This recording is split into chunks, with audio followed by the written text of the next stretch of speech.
family, I mean, see, initially one man was the boss, but when you have suddenly three or four people in the business, who's going to do what? And where I would say, as a business person who's running the business, you need to respect the talent and the capability of each person.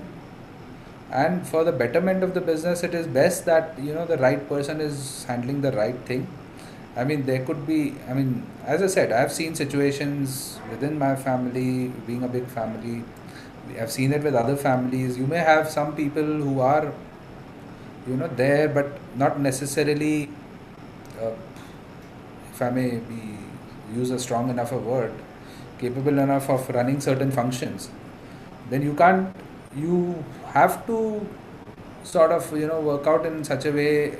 People need to collectively take decisions where I mean, you can make them part of the business, but at the same time, if they are not capable enough, even if they may be, in good old days, it was always like the eldest person becomes the boss kind of a thing, where sometimes stern decisions need to be taken. I mean, we have done that in some cases, and I've seen that with many other families also, where there could be a person, I mean, a senior person who may not have it to run the show. You need to sort of okay, I mean, you have to give them some role somewhere, maybe make them you know give them a sort of a functional role or supervisory role, but at least let the running part of it be with people who can really look forward to the business. So this is actually, you guys really need to think during your curriculum. I mean, just to pause here, what year are you guys from? Are you the first year students, or what? Which batch is this? First year, sir. First year. Okay, great. So this is something I'm sure you will learn over your next 3 years. That was, I think, one of the important points that you sort of keep in your mind is on the succession planning. And even when you are on the hot seat, you need to be planning for the long run too. So a very important point that goes with a typical family business is that the owner or the person who's running the show has to be a multifaceted person. I mean, you may specialize in something, but as a boss or as the person who's running the show, you are expected to be involved. So, I mean, go out of your way, try and learn. Never hesitate to ask questions, even if at the expense of sometimes you may feel कि मैं कैसे ये पूछूंगा उसको. But if you don't know something, because if when you have your professionals working with you at various levels, never shy away from asking questions. Even sitting with them, like being on the shop floor, learning from people.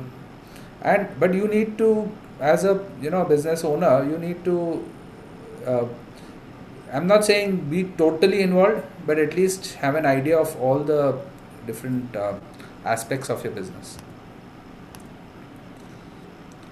Now, a very important thing, which again something briefly I touched upon earlier, when the moment you join the business, you have you become you will face very high expectations from both your family and employees, and especially applies to all of you, since you all will be doing your you know business degrees in business administration in family businesses. So when you get in, people will say, oh, you're like from an educated background, you have a degree in business administration, you have specialized. So they, people will start expecting, your family will start expecting that you will come in, you will immediately take over, you will bring about changes, you bring about growth. So always, I mean, that is always a challenge that you need to be ready for. More than that, the family, as one of you rightly said, sometimes the family may say, अरे हमारे हमने मतलब तुमसे ज़्यादा काम किया है, we have learnt more from you. I mean, we have more experience. But there are situations, and this is something you face, especially with your own employees who may be at the middle level or lower middle level. When you enter the business, they expect you know everything, and which you may not. I mean, it's something I just mentioned a slide before, that they will I mean, even like initially I remember when I entered, हाँ आपको तो idea होगा ही, तो I had to tell them कि नहीं boss, मुझे इसके बारे में कुछ नहीं आइडिया, आप मुझे स्क्रैच से समझाओ. I mean, I don't know this process. You have been working on it for last 20 years. I mean, I've been doing something totally different because they expect कि आप आए हो तो like in our case ये polymer, आपको तो polymers का पूरा idea होगा. यहाँ polymers का बिल्कुल idea कुछ था ही नहीं. We didn't know anything. Like I mean, I knew whatever little I had studied. Sorry, but not much. So the expectations from family are quite, I mean, from employees are quite high, and again there will be a very high amount of expectations from the older set of employees, who probably seen you grow. They'll say, oh, you've come and you know it all and you have been, visiting the business, you know everything about the business. So that is another challenge that you have to live up to. A very important aspect, uh, you know, discipline. I don't need to elaborate on that. There's a bit of self discipline that is required even if you are a business owner. You need to follow rules, because if you are breaking your own business rules, people will not take you seriously, or they'll break rules under you and you will not be able to tell them anything. And a very important thing, especially in a joint family or a business where there are many family members involved, is your own ethics. Like, because you will always be looked upon. So, I mean, I don't need to get into the details on what I'm trying to say, but what I mean is, like, if you have to follow certain ethics in your own business, be it when it comes to accounting, be it when it comes to handling money, be it when it comes to, giving a fair treatment. Because if you don't follow it, there are many others who are waiting there out there to take advantage. And well, I mean, this is something I don't know too much. Right? Sometimes you do have conflicts with some of, if you have some senior level very professionals, and suddenly a family member comes in, and suddenly gets taken in at a, I would say, a top level. Then, I mean, there can be conflicts between the professionals and the family member. I mean, this is again, I'm sure this is something they teach you in your B school. So it's just something that you could keep in mind. So you have to remember that the profession is as important. You can't do everything. Although you should know everything. I mean, have an idea of everything. You can't do everything yourself.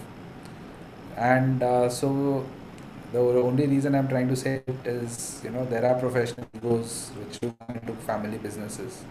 So you need to tackle them in a way which is beneficial for the business. So last and see, another thing that happens is, as the family grows, as I told you, you suddenly have a lot of members coming in. Not everybody can do everything. Not everybody can handle everything. So one of the thing that comes in, I mean, it's something that I've seen a lot of uh, big families practice. We have even tried to do it in our way, is to, have a kind of a family council. What we do in that is, most of the elders, we basically try, the whole objective is that you sort of create a transparency within the family.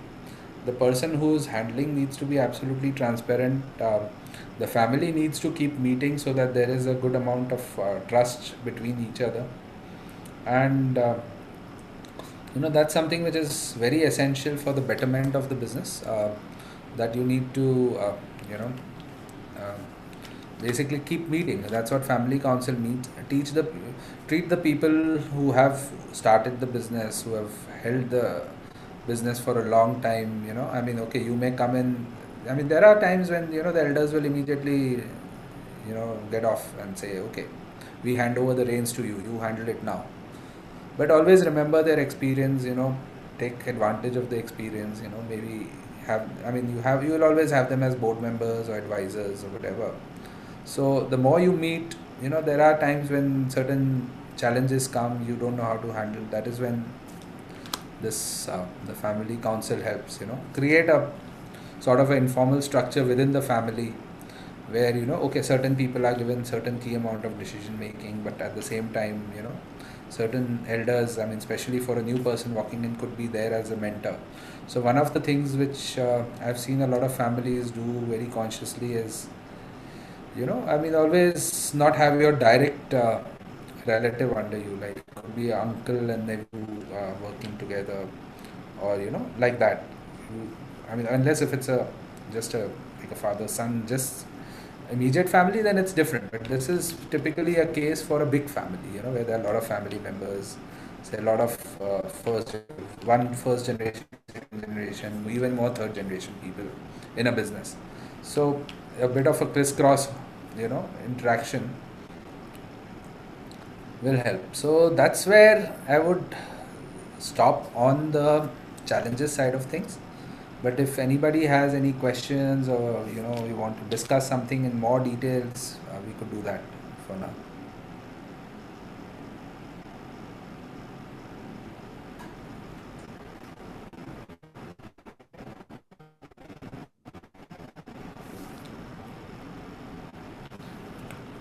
Uh, Thank you, Rishabh, sir. okay. Thank you so much, sir, for addressing all the students with your experiences, knowledge, and an encouraging speech. Now, I would So ask Rishabh to start an interactive session of question answer with Mr. Mihi, sir. see, what I could do is, before we go, maybe I'll just run through these slides. So this is just as an inspiration thing. That, see, as I told you, all big companies start small as a family company. So I just dug out a few companies, so you could probably know. Walmart. All of you know what is Walmart, right? The biggest supermarket chain, one of the Fortune 10 companies, with revenues of 14.5 billion, is still a family-owned company. Okay, I mean, they may be listed, yes, but family. So it's just to give you an indication that family company or family business doesn't necessarily mean a small business. Trump, I mean, this is a company I added on my own. I've been to their factory in Germany. I must say it's a mind blowing experience. I mean, they are into specialized machines, laser cutting machines and turning machines. Fully family owned, not listed, run by three sisters. Okay, so the owner, and then he has three daughters. So two of his daughters are running the business, and the son-in-laws have joined in, with a family of with a revenue of over 3.5 billion euros, which if you translate comes to almost like to 24,000 crores or something like that. uh, and not listed, huh? And you have to see the factory, if any of you, and they allow you to visit the factory, trust me, and the factory is good. I mean, it's mind. You cannot imagine a family run company to have grown so well. I mean, this was a surprise, but most of the top automobile companies in the world are family run companies, be it Volkswagen, be it Ford, Toyota, BMW, Hyundai. So yes, they are all listed, fine. I mean, Trump was not listed, huh? But these are all listed. But the major stake is still with the family, and the owners are still controlling the company. There's a proper succession planning. Like in a Ford is always a Ford, and Toyota is a Toyota family, as they call it. Godrej, our Indian homegrown company, again recently listed, very recently listed, but till a few years back. But the holding company is totally closely held, 28,000 crore company, US dollar 4.1 billion. So I mean, so what I'm trying to say is, like, if you guys are running a family-owned company, think big. You can get there. ArcelorMittal, another family-owned company, again $63 billion. Most of the control with Mittal family, although again listed now. So that's where I end that little formal presentation. But then we can have a bit of an interaction, for as long as you guys want. Yeah. So, sir, Thank you, sir. there are some questions that are asked by family business students. Yeah. So shall I? Sure. Is there a significant downfall or lost opportunity if you don't expand? It was asked by Rajat Modi, sir. If you don't, I mean, I would say a significant loss of opportunity, but I would say it all again depends on your vision, where you want to take the factory, the nature of your product.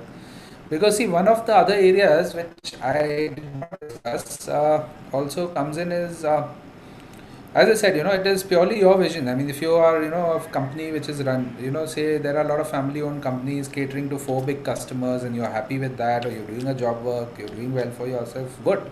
I mean, you need companies to do that. I mean, not every company can, scale up to, say, a Godrej or whatever level. But yeah, I mean, you should always look at, wherever there's a opportunity. See, one of the other challenges which I didn't mention, family companies also face is raising funds. There is always this debate of, use your own money or borrow, you know. So there are a lot of mindsets which are against borrowing. There are a lot of, because you don't want to get into a sort of, debt situation. Uh, but at the same time, there are some places which backfires also. I don't disagree with that, where you tend to borrow too much and it sort of comes back. And, I mean, there are companies which have gone under also. It's not that every company is successful. So I mean, True what I story, would sir. say is expand to. I mean, you basically need to see the potential of your own product and on your own company to decide, how you want to grow about with it. I mean, there could be a point that you cannot grow beyond a point, and then I mean, sometimes it may also happen that you may grow into a totally unrelated field, and I mean, you're not able to, then you have to figure out a way of handling things. So yeah, So, what was your vision of business? sorry, What was your vision of business? my Vision. Vision. Vision. my vision. See, Yes. when we started off, when I got into the business, we were, we were enjoying a pretty strong position in India. But as I told you, we were going through a rough phase. So Yes. one of the areas that we started working on was, we originally had some collaboration with a UK company, which was sort of being discontinued because the UK company had sort of gone bankrupt. And so we bought back the holding. So one of my visions was obviously to expand and increase our footprint outside India, which was one of the things that we worked on. So basic vision was also to become one of the larger players in one of our fields. Then there were a lot of so that would I would say the broad vision was to primarily become one of the major players in Asia for our kind of materials. And I would say within the vision, you basically have a mission where you sort of break it.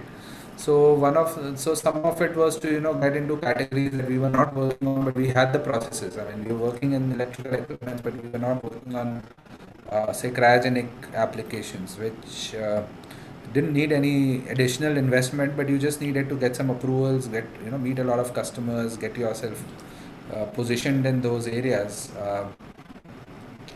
But yeah, I mean, results don't come overnight, so we had to work on those. Then within defense, there were certain opportunities we identified. Again, we didn't have to invest too much extra because we had the processes, but then you have to sort of, I mean, it's not something, again, as I said.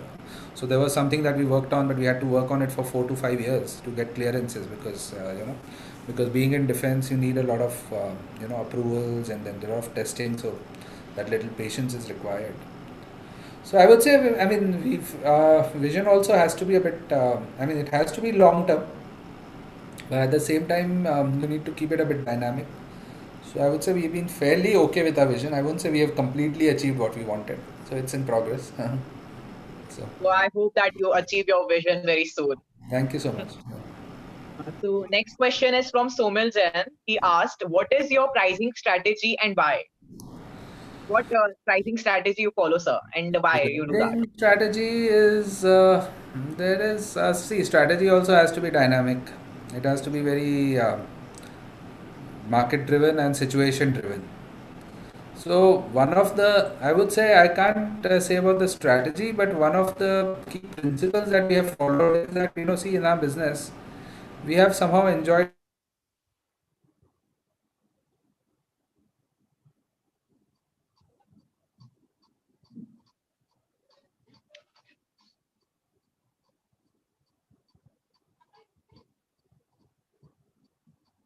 I think there's some internet issue.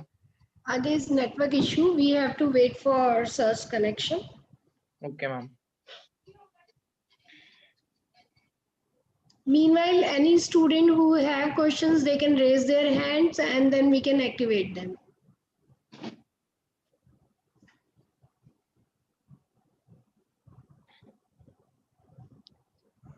Sir is back.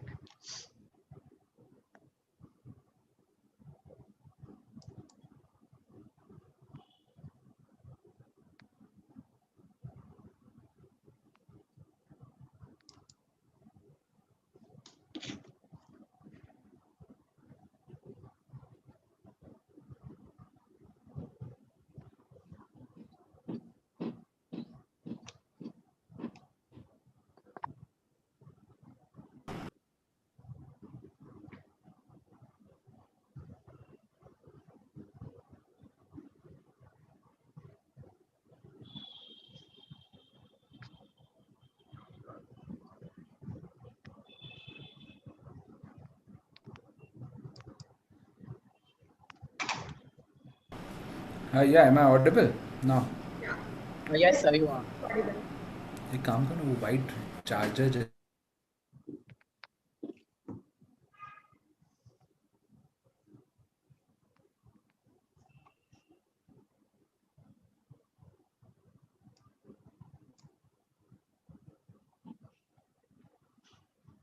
Pragya, after that you can ask a question if you have a question.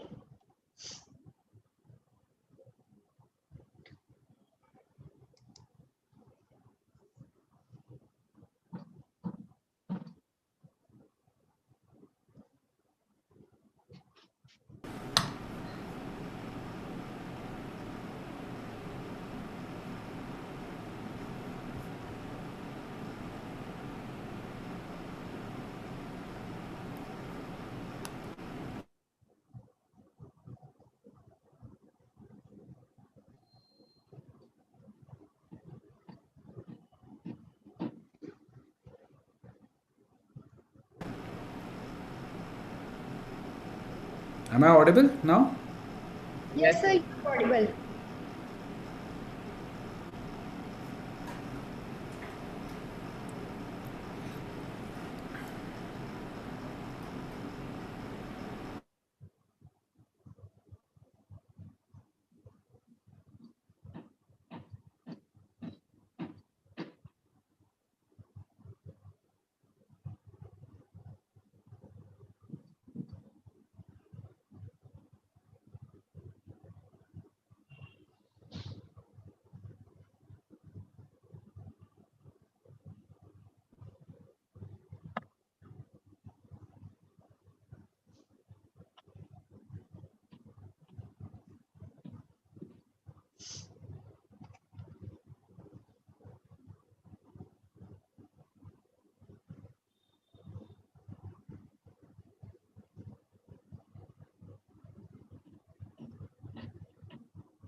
Sir, my question is how to manage profits if the expenses are less and income is more?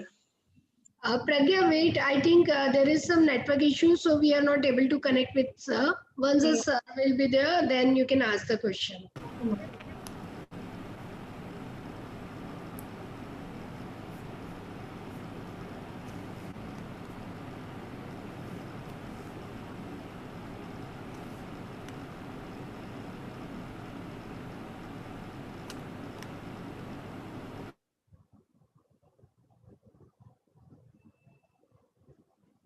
Uh,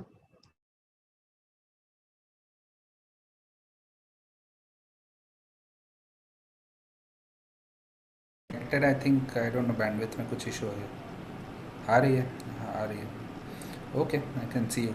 Yeah. So 1 minute, I'm just getting. Yeah, can you all hear me now? yes, sir. Sir, Pragya, I have one question. She is about to ask the question. Pragya, Sir, my question is how to manage profits. Just give me 2 minutes. I think I'm just connecting on the backup. Okay, sir.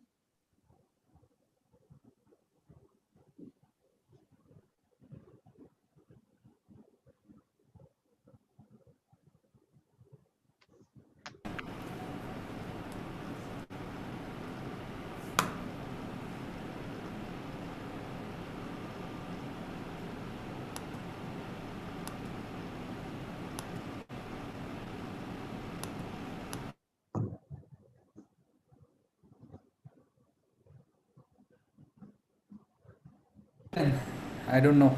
Is this audible enough? yeah, it is audible, sir. It is enough. Means we can clearly listen you. Okay, great. Because sorry, there was some, I don't know, my Wi-Fi was connected, but I think something went wrong with the bandwidth. Problems of, you know, webinars nowadays. I think when you are totally on virtual.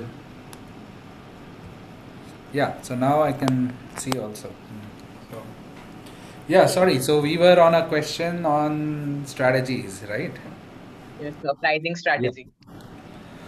Well, for me, the guiding strategy has been that, see, we've been around for 59, 60 years now. And as I told you, in the last 30, 40 years, at least in India, we had built a very strong reputation on quality and, consistent supplies. Like some customers would also trust us. I mean, there are certain utilities where they would only say, कि, इनका material ही use करना है. There were certain areas where customers had given us a green channel. So even if the costs are going up, margins are shrinking. One of the things, as a very conscious, I would say, as a strategy guideline, is that we've never compromised on the quality aspect. You know. And then one of my other, of course, strategy has been a bit with overseas market. It's been a bit aggressive. I mean, trying to tap areas where I mean, first you start one by one. Target a certain countries. So basically, look at Middle East where there is a fair amount of acceptability for Indian products. Then I can even give you an incident. I mean, I remember going to Malaysia. I mean, as I said, I used to work in Singapore, Malaysia. So when we started working on our exports from Bhopal, I thought of visiting some customers. I mean, some one particular forum which was happening, an exhibition in Malaysia, and that is where I ran into a person who was an Indian origin Malaysian, and we started talking, and then he was willing to work jointly with us and promote our products in the region because he was connected to a similar industry. He was working with other companies providing complementary products. So one of the times when I went to meet him, he told me to come on a business trip after that visit, when we decided after a lot of email correspondence that we decided to work together. So he called me for a to visit the customers so that we can sort of introduce our company. So during the meeting, one of the first things he told me is, see, I am an Indian origin guy. I have a soft corner for India. But let me tell you very honestly that the people in Malaysia don't like to buy from India for a very simple reason, that they don't mind paying a bit extra from Europe. But because there are, many companies in the past have supplied them materials, promised a lot of things, promised a particular quality, samples have been good, but then bulk supplies have faltered. So that is when I had assured him that, see, we've been there, and that was way back in 2004. And till today, I'm working with that guy 16 years down the line. He's a very good friend now. He's 10 years older than me, but he's good, great friend. And, even when I started working, the first customer we targeted was a German company which had a factory in Malaysia. So coincidentally, the design guy said, I've heard of you guys, I've worked with this company in India and they buy your materials and things. So, I think we can try you out. Then we got one trial order. And then, in the initial days, the company would tell us that, okay, I can't cut off my other suppliers, you are giving me a better pricing. But we would buy 30, 25, 30% from you, 70% from Europe. Then next year they got confidence, they went to 50%. And then the same guy 3 years back tells me that now I'm buying 100% from you, so you better not let me down. You know, so those are the ways you. I mean, so as I said, it's a gradual step. So you have to stick to your, and especially for a small to a medium-sized company, quality, and all those things really matter a lot. So those are the areas that you really need to, focus Of on, course. never compromise on. So yeah. Yes. Sure, sir. So there is a direct question Pragya wants to ask. Yes, Please, please. Yes, Pragya, ask Pragya. the question. Sir, my question is how to manage profits if the expenses are less and income is more?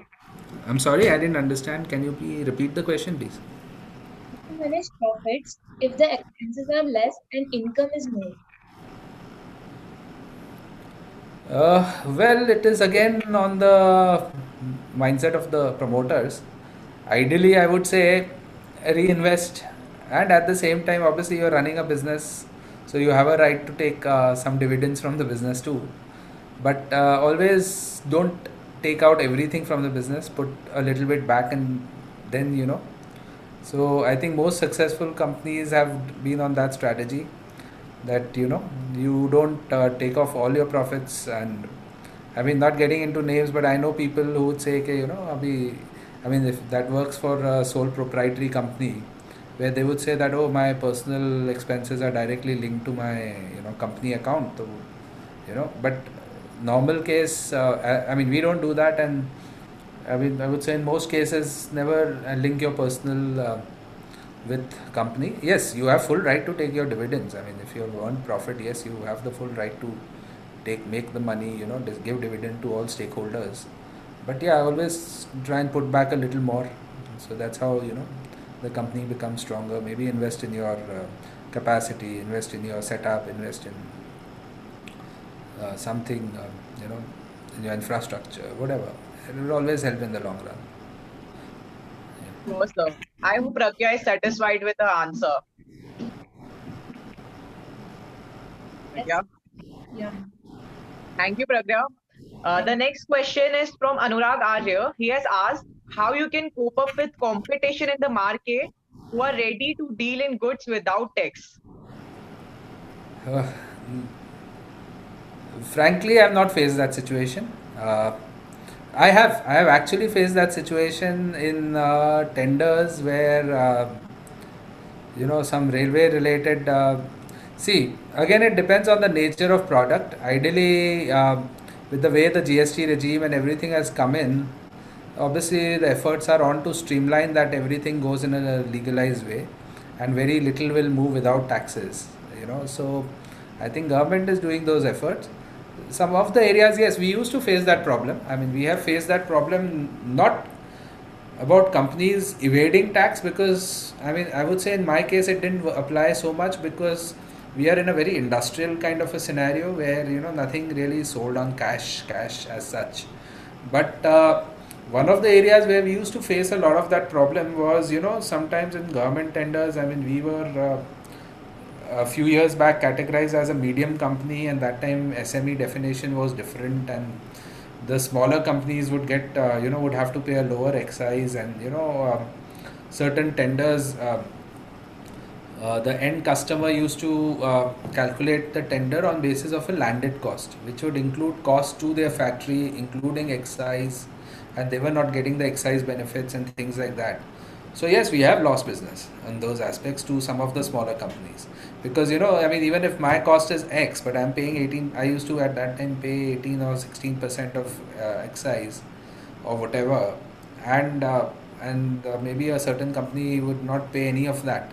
So that was a direct, and then you never have margins of 16 to 20% unless you are in a very, niche kind of an application where you can enjoy that kind of a margin. So yes, I mean, you have to deal with the competition. I mean, it's a way of life. So one of the ways is to be the more preferred one, that if there is a very little price difference, the customer should be ready to pay that little extra amount to you, and for the sake of your product. Of course, nobody will pay you that extra amount if your difference is 20% or 30%. But if it's 4 or 5%, yes, we have faced situations where the customer says, "I'm ready to give you a markup," going by um, that we have certain assurances by using your materials over and above somebody else's.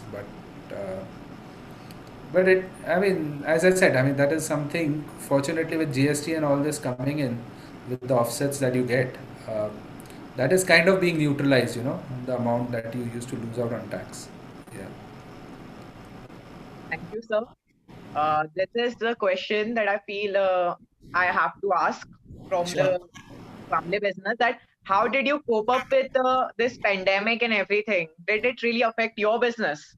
Yeah, of course it did. 2 months, 7 weeks at home. So we started, see, March 22nd is when the pandemic, I mean, sorry, the lockdown was declared in MP. If you all remember the Janata Curfew Day, the bell bajane wala din. Yeah, that's when the MP government declared a lockdown. And March is the last month of our financial year. India, we work April to March. So March is always a very critical month. We had crazy amount of material all over on the streets of, not streets, I would say on the highways of India, which suddenly came to a standstill. So first 10 days were challenging, where we had to mobilize, get the trucks in place because customers were not working. Get the customers or get the material, if it's close to the factory, get it back to the factory, because we didn't want it to be damaged on the roads.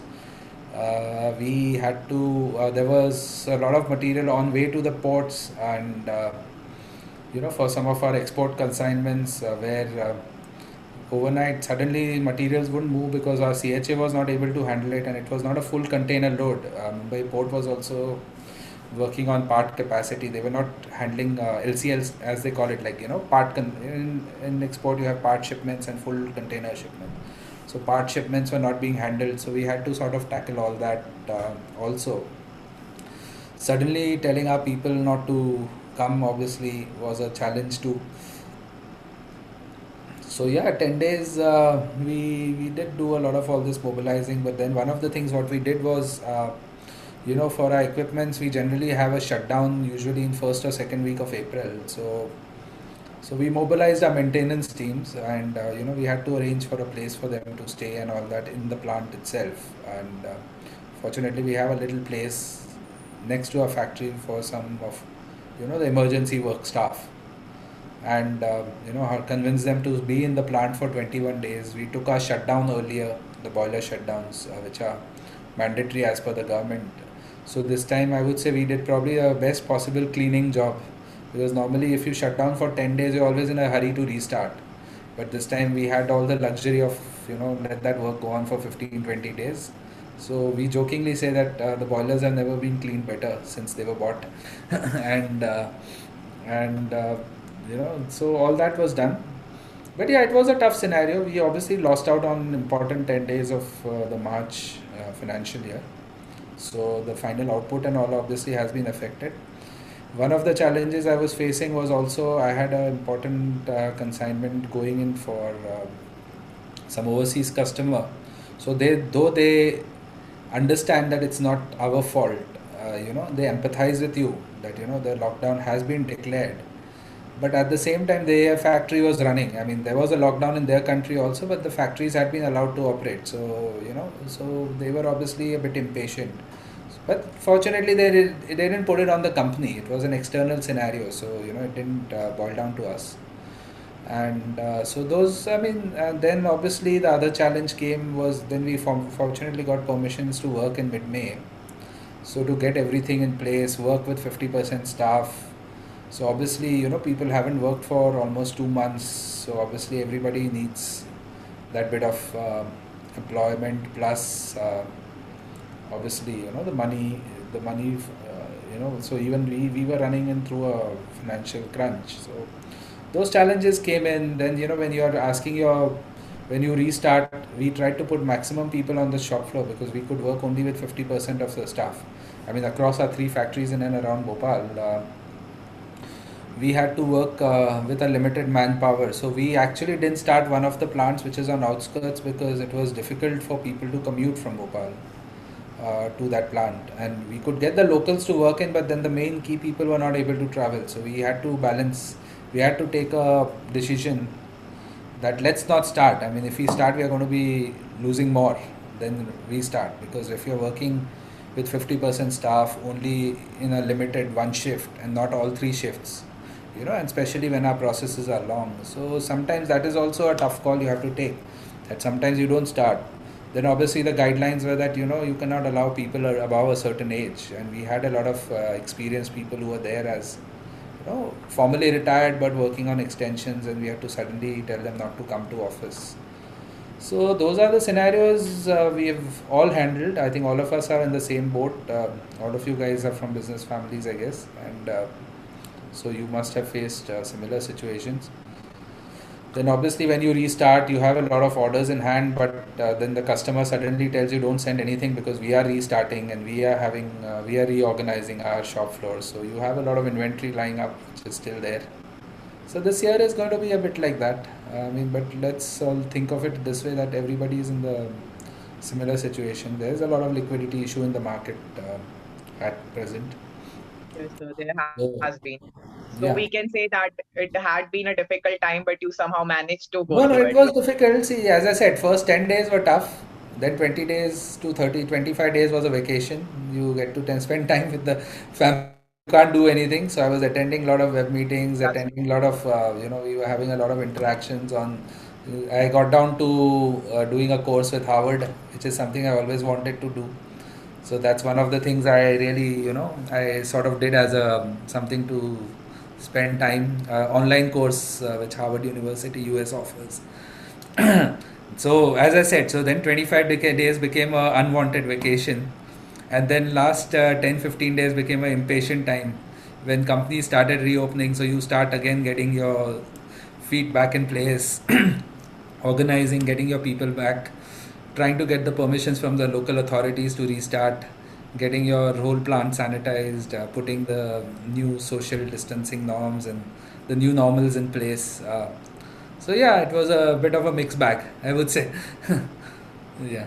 yes. So we can say that the pandemic for you wasn't that bad after all.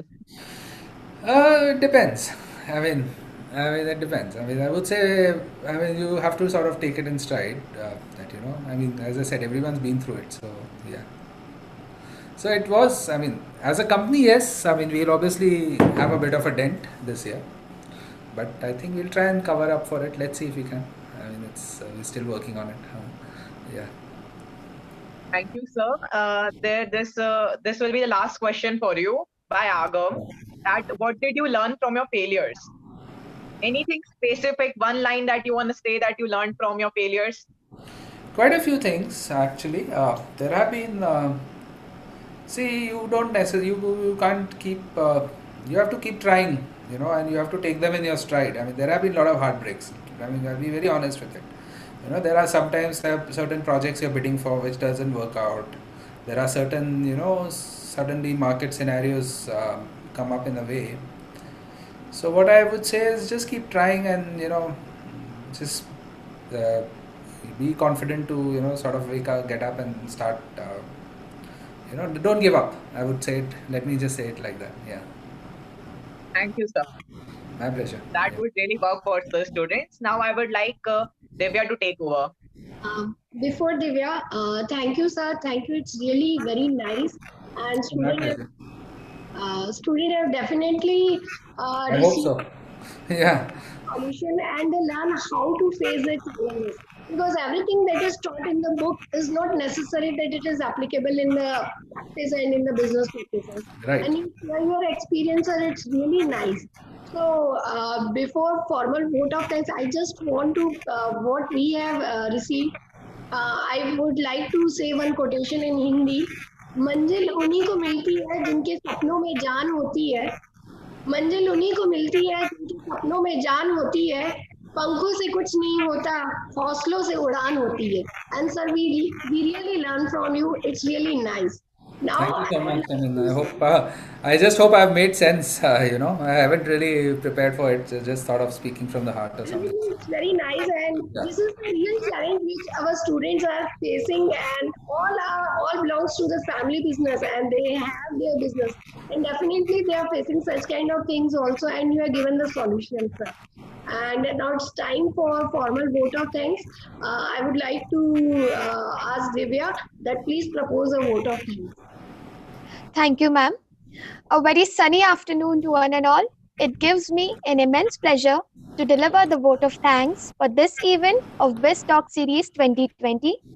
I, Divya Jain, student of BBA Family Business, on behalf of Prestige Institute of Management and Research Center, Indore, extend a very hearty vote of thanks to our guest speaker, Mr. Mihir Merchant, CEO of Quamili Wallens Private Limited Company, for not only sparing his invaluable time for us to grace this session, but also for enlightening us with his commendable talk on business management, its failures, and its acceptance.